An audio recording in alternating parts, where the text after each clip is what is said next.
സുലൈമാൻ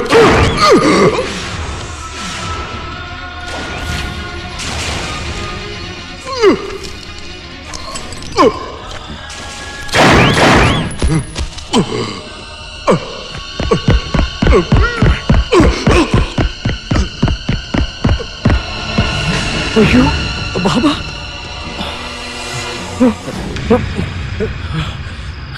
എടാ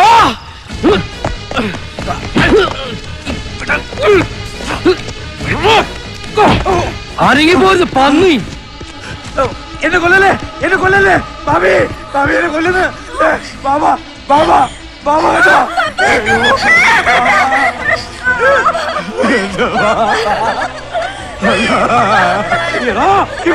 ഇവനാ ബാബെ കൊന്നത് ഇവനാ കൊന്നത് ഞാനല്ല ഇവനാ സുലൈമാനെ പറയുന്നോടാ പട്ടി ഇവ നമ്മുടെ ബാബയെ കൊന്നു ഞാൻ എന്റെ കണ്ടുകൊണ്ട് കണ്ടതാ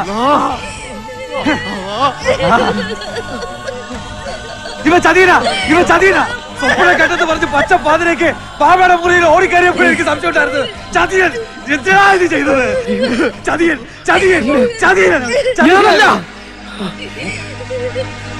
ഞാനല്ല ഇവനാ കൊന്നത് കള്ളം പറഞ്ഞോണേ നീ കാമറല്ലേ അറിയോ ഇവ കാമറാണ് വേഷം കെട്ടി വന്നിരിക്കുന്ന സത്യം പറ നീ ഉണ്ണികൃഷ്ണനാ പന്നി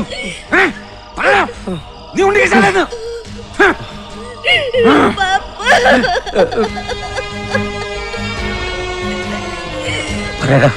പറ നീ ഇസ്ലാമല്ലേ ബാബേ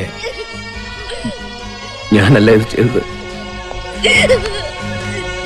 ചോദിച്ചതിന് സമ്മാനം പറയടാ നീ സലാമല്ലേ അല്ല നായേ സ്വന്തം മോനെ പോലെ വാരി തന്നു വളർത്തിയതല്ലടാ നിന്നെ എന്തിനാടാ നീ ഞാനല്ല ബാബേ ഞാൻ പറയുന്നൊന്ന് കേക്ക് നീ ഒന്നും പറയണ്ട അടിച്ചു കൊല്ലാവനെ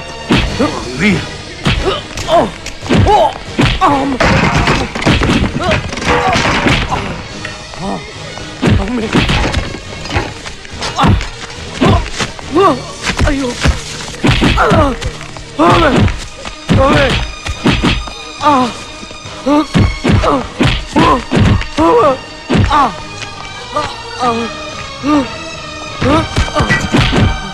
കൊല്ലവനെ വേണ്ട ഈ തറവാട്ടിലെ ചതിയെന്നെ മയ്യത്ത് വീഴ്ത്തണ്ട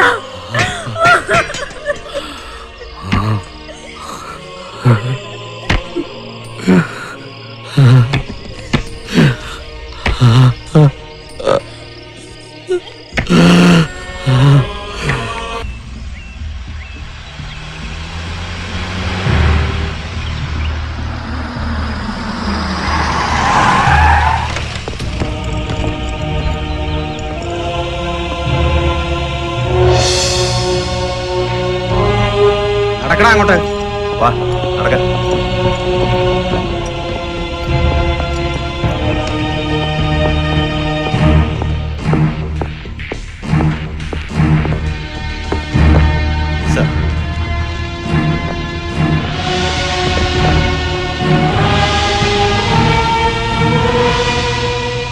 റിമാൻഡ് പ്രസന്നറാണ് സർ. അടുത്ത മാസം 18-ാം തീയതിയാണ് വിധി.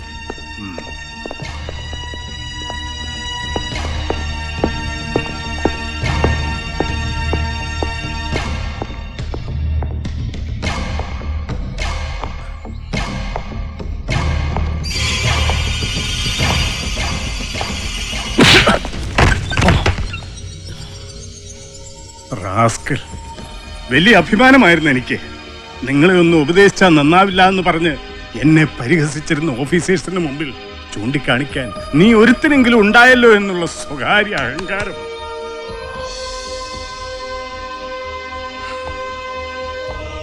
നിന്നെക്കുറിച്ച് പറയുമ്പോൾ 1000 നാവായിരുന്നു എൻ്റെ ഭാര്യയ്ക്കും മകൾക്കും. എല്ലാം തൊലച്ച് കളഞ്ഞല്ലോടാ നീ. You cheat. തീവ്രവാദിയാണ് അല്ലടാ?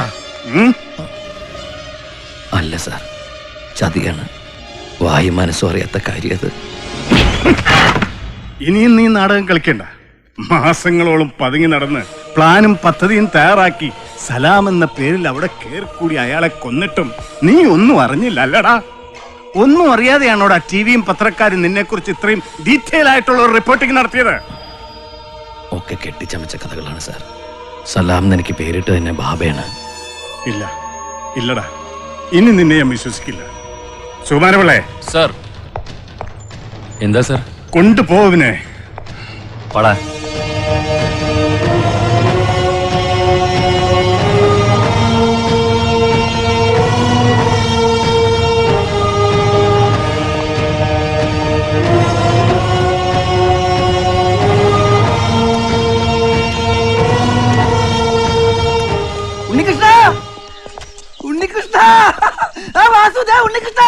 നീ ഇത് എവിടെ ഇരുന്നടാ?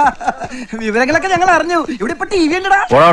ആ ഇവിടുന്ന് പോണോന്നുണ്ട്, പക്ഷെ ശിക്ഷ കഴിയാതെ പറഞ്ഞു വിടൂലല്ലോ. പണിയെടുക്കട പോടാ. പണിയാ ഒന്ന് പോ സാറേ, ഇന്നിനി റെസ്റ്റാ. ഇവനെ ഞങ്ങളുടെ കൂടെ പറപ്പാ. ഒന്നിച്ചൊരേ ജൂനൈൽ തറവാട്ടിൽ 8 കൊല്ലം പാട്ടും കുത്തായി കഴിഞ്ഞോരാ ഞങ്ങ. എത്ര നാളത്തെ പ്രാർത്ഥന കൊണ്ടാണെന്ന് അറിയാമോ ഇവൻ ഇതിനകത്ത് വന്നത്? അല്ലേടാ? അയ്യോ, ഈ കാണാനുള്ള കൊതി കൊണ്ടല്ലടാ, ഞങ്ങൾക്ക് പുറത്തൊന്നും കാണാൻ പറ്റില്ലല്ലോ. We meeting a long time, you know sir. Meeting ഒക്കെ സെല്ലിൽ മതി. പോ സെല്ലിൽ മതിയാ? ഓക്കെ. ഉണ്ണികൃഷ്ണ, നമുക്ക് ഇവിടെ അടിച്ചു പൊളിക്കാടാ. ജയിലിന്റെ ഏതെങ്കിലും മൂല അടിച്ച് പൊളിക്കാൻ ശ്രമിച്ചാലുണ്ടല്ലോ ഇടിച്ചിന്റെ കൂമ്പിയം പൊളി. ജയിൽ അടിച്ചു പൊളിക്കണ കാര്യമല്ല സാറേ പറഞ്ഞത്, ഇവിടെ ലൈഫ് അടിച്ചു പൊളിക്കാന്നാ പറഞ്ഞത്. ലൈഫോ? അതൊക്കെ ആദ്യത്തെ ഇടിക്കാനെ തീർന്നില്ലടാ. ആ ഇപ്പൊ സാറ് പോ, അല്ലെങ്കിൽ ഞാൻ ഇതുകൊണ്ട് മുടി പോവും. പോ ചെല്ല്. പോടാ പോടാ. അപ്പൊ തീയൂടാ.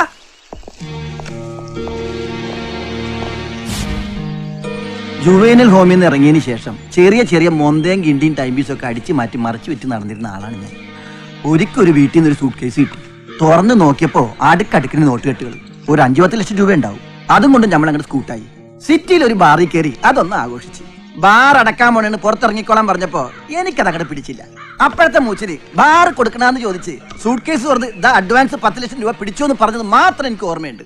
പിന്നെ കണ്ണു തുറന്നപ്പോ കൊഞ്ചു വളഞ്ഞു കിടക്കണ പോലെ ചെല്ലിന്റെ അകത്ത് കിടക്കാണ്. പഞ്ഞി കിട്ടട്ടെ.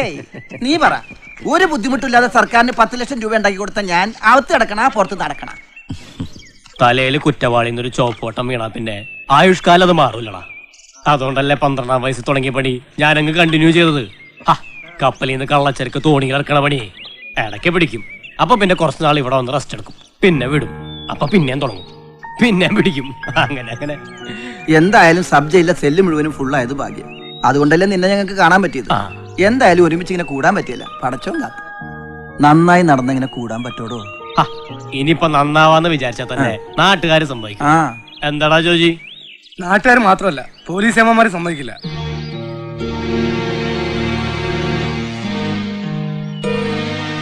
നിനക്കറിയോ, ഞാൻ ഡീസന്റ് ആയിട്ട് ഡ്രൈവർ പണി ചെയ്ത് നടന്നിരുന്നതാണ്.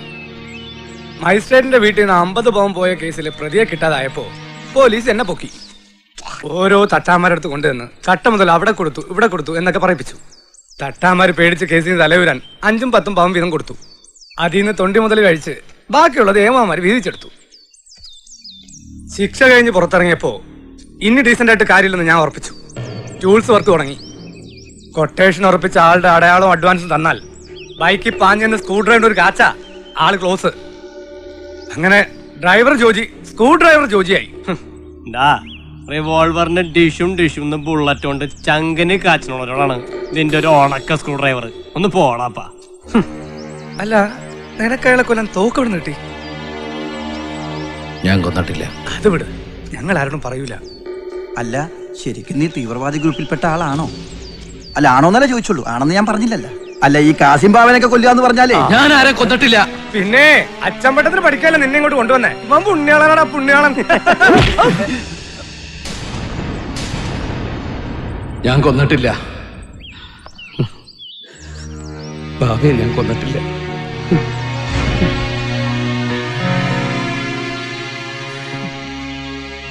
ക്ഷമിക്കടാ. പിന്നെ ആരാടാ നിന്നെ ചതിച്ചത്?